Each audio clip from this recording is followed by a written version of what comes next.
वृक्षतोड व्हावी असं आमचं कुणाचंही मत नाहीये। जास्तीत जास्त झाडं कशी वाचवता येऊ शकतात याबाबत विचार करतोय। राजकीय कारणानं पर्यावरणवादी झालेले आहेत। जास्तीत जास्त झाडं वाचवण्यासाठी प्रयत्न करू। कुंभमेळा सगळ्यांसाठीच महत्त्वाचा आहे। कुंभमेळ्यामध्ये अडथळे येऊ देणार नाही अशा प्रकारची प्रतिक्रिया फडणवीसांनी दिली आहे।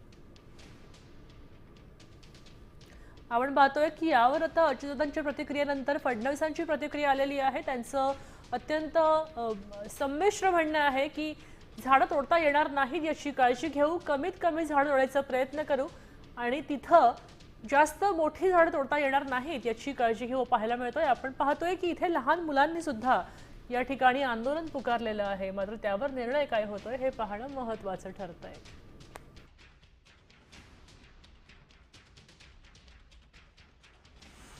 हा आपल्या सगळ्यांकरता महत्त्वाचा आहे। त्याच वेळी पर्यावरणही महत्त्वाचं आहे, झाडे महत्त्वाची आहेत आणि मी असेल, शिंदे साहेब असतील किंवा अजितदादा असतील, कोणाचंच हे मत नाही की अशा प्रकारची झाडं तोडली गेली पाहिजे। आता हा प्रश्न निर्माण झालेला आहे। आता त्या संदर्भात मार्ग काढून कमीत कमी त्यातली झाडं कशी आपल्याला कापता येतील किंवा कापूच नाहीत, जी काही थोडी बहुत रिप्लांट करता येतील ती रिप्लांट करावी।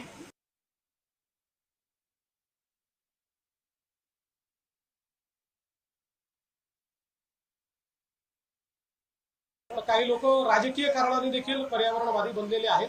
त्यांना माझं एवढंच म्हणणं आहे की कुंभमेळा हा निसर्गाशी साधर्म्य साधणाराच आपल्या संस्कृतीचं एक प्रतीक आहे।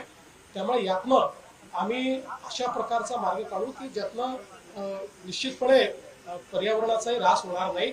पण काही लोकांना असं वाटतंय की कुंभमेळ्यात अडथळेच यावे, अशा लोकांना मात्र मी सांगतो की अडथळे आम्ही येऊ देणार नाही। देश विदेशातील प्रत्येक घडामोडींचे लाईव्ह अपडेट मिळवण्यासाठी आता साम टीव्हीच्या सर्व सोशल मीडिया प्लॅटफॉर्मला लाईक, फॉलो आणि सबस्क्राईब करा। तसंच सर्व नोटिफिकेशनसाठी बेल आयकॉन प्रेस करायला विसरू नका।